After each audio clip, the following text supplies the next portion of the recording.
ఉమ్మడి మెదక్ జిల్లాలో మొదటి విడత గ్రామ పంచాయతీ ఎన్నికలకు సంబంధించిన ఏర్పాట్లు పూర్తయ్యాయి. మండల కేంద్రాల నుంచి గ్రామాలకు బ్యాలెట్ బాక్సులు, పేపర్లు తరలించారు. రేపు ఉదయం 7 గంటల నుంచి మధ్యాహ్నం 1 గంట వరకు పోలింగ్ జరగనుంది. సమస్యాత్మక గ్రామాలలో అదనపు బందోబస్తు నిర్వహిస్తున్నారు.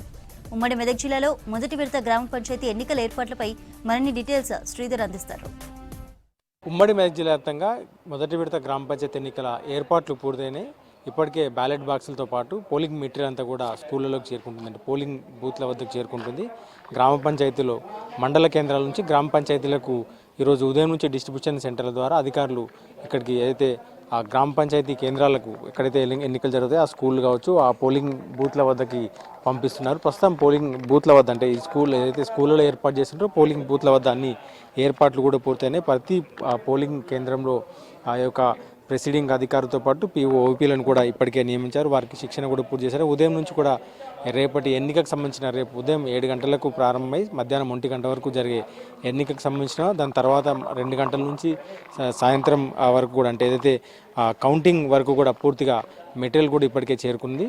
సో పోలింగ్ బూత్ల నంబర్లు కావచ్చు, పోలింగ్ బూత్ల నంబర్లను ఏర్పాటు చేశారు. ప్రతి హాల్కి కావచ్చు వాటన్నిటిని అందరికీ తెలిసేలా ఈ ఉదయం వరకు కూడా రేపు ఉదయం వరకు అన్ని ఏర్పాట్లు పూర్తి చేయన్నారు. ప్రస్తుతం పోలింగ్ మెటీరియల్ అంతా కూడా పోలింగ్ కేంద్రాల వద్ద చేరుకుంది. సో పోలింగ్ కేంద్రాల సమీపంలో ప్రచారాలు కావచ్చు, సమస్యాత్మక ప్రాంతాలు కావచ్చు, ఎట్లాంటి గొడవలు జరగకుండా ఇప్పటికే ఆ అధికారులు పోలీస్ అధికారులను కావచ్చు పోలీసులను ఇక్కడ నియమించారు. దాంతోపాటు వెబ్ కాస్టింగ్ కూడా నిర్వహిస్తామని చెప్తున్నారు. ఏదైతే సమస్యాత్మక ప్రాంతాల్లో వెబ్ కాస్టింగ్ ద్వారా కావచ్చు, మిగతా ప్రాంతాల్లో వీడియో కెమెరా ద్వారా చిత్రీకరిస్తామని చెప్తున్నారు. సో స్కూళ్ళలో కావచ్చు, పోలింగ్ బూత్ల వద్ద ఏర్పాటు చేసిన అయితే బెంచెస్ కావచ్చు వాటన్నిటి అంటే ఇక్కడ ఉన్న సిబ్బందితో పాటు అంటే ఏజెంట్లు కూర్చోవడానికి ప్రతి పోలింగ్ బూత్లో అన్ని ఏర్పాట్లు చేశామని చెప్తున్నారు. ఉదయం 7 గంటల నుంచి మధ్యాహ్నం 1 గంట వరకు ఎన్నిక జరగనుంది. రేపు సాయంత్రం ఈ సమయానికి ఆ ఫలితాలు కూడా వచ్చే అవకాశం ఉంది. ఈ ఫలితాల తర్వాత ఏదైతే ఆ ఉప ఎన్నికకు సంబంధించినటువంటి కూడా అధికారులు చేరున్నారు. ఓట్ల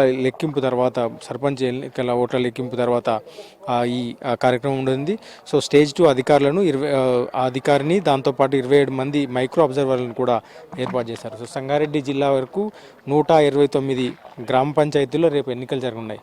సో ఇది మొదటి విడత 129లో దాదాపు 129 గ్రామాల్లో జరిగిన 401 మంది అభ్యర్థులు ఆ పోటీలో ఉన్నారు. ఇప్పటికే మొత్తం ఈ మొదటి విడతలో ఎన్నికలు జరగాల్సిన ప్రాంతాల్లో 7 గ్రామ పంచాయతీలు ఏకగ్రీవమైనాయి. సంగారెడ్డి జిల్లా కేంద్రం సమీపంలో సంగారెడ్డి మండలం కావచ్చు, కంది, కొండాపూర్, సదాశివపేట, పటాన్చెరు, గుమ్మడిదల, హత్నూరా మండలాల్లో ఈ ఎన్నికలు రేపు మొదటి విడత జరగనున్నాయి. ఇటు సిద్దిపేట జిల్లాలో 147 గ్రామాల్లో ఎన్నికలు జరగనున్నాయి. సో 481 మంది అభ్యర్థులు పోటీలో ఉన్నారు. గజ్వెల్, జయదేవ్పూర్ మండలం, మర్కూకు, ములుగు, రాయపూల్, వర్గల్, దౌలతాబాద్ మండలాల్లో రేపు ఎన్నికలు జరగనున్నాయి. ఇటు మెదక్ జిల్లాకు వచ్చేసరికి 144 గ్రామాల్లో రేపు మొదటి విడత గ్రామ పంచాయతీ ఎన్నికలు జరగనున్నాయి. సో దీంట్లో 411 మంది అభ్యర్థులు పోటీలో ఉన్నారు. అల్లాదుర్గం, రేగోడు, పెద్దశంకరంపేట, టేక్మాల్, పాపన్నపేట, హవేలీ, గన్పూర్ మండలాల్లో రేపు ఎన్నికలు జరగనున్నాయి. 160 మొదటి విడతలో 160 గ్రామ పంచాయతీలకు ఎన్నికలు జరగాల్సి ఉండగా 16 గ్రామాల్లో ఏకగ్రీవమైంది. సో మిగిలిన 144 గ్రామ పంచాయతీల ఎన్నికలు రేపు జరగనున్నాయి. సో తొలి విడత ఎన్నికలకు సంబంధించిన అధికారులు ఇప్పటికే ఏర్పాట్లు పూర్తి చేసిండ్రు. రేపు ఉదయం 7 గంటల కల్లా పోలింగ్ ప్రారంభం కావడంతో పాటు ఇప్పటికే ఆ పోలింగ్ కేంద్రాల వద్దకు పోలీసు బందోబస్తును ఏర్పాటు చేశారు. దాంతోపాటు ఎలాంటి అవాంఛనీయ సంఘటనలు కావచ్చు, ఎట్లాంటి అంటే సమస్యాత్మక ప్రాంతాల్లో వెబ్ కాస్టింగ్ ద్వారా కావచ్చు ఇటు అధికారుల పర్యవేక్షణలో ఉంటుందని చెప్తున్నారు. సో మొదటి విడత ఎన్నికలకు సంబంధించినటువంటి సమస్యాత్మక ప్రాంతాలను కూడా ఇప్పటికే గుర్తించారు. సో ఓవరాల్గా మొదటి విడత ఎన్నికలకు సంబంధించినటువంటి ఏర్పాట్లు అయితే పూర్తయినాయి. కెమెరామెన్ రాజుతో శ్రీధర్, వీక్షింగ్, సంగారెడ్డి.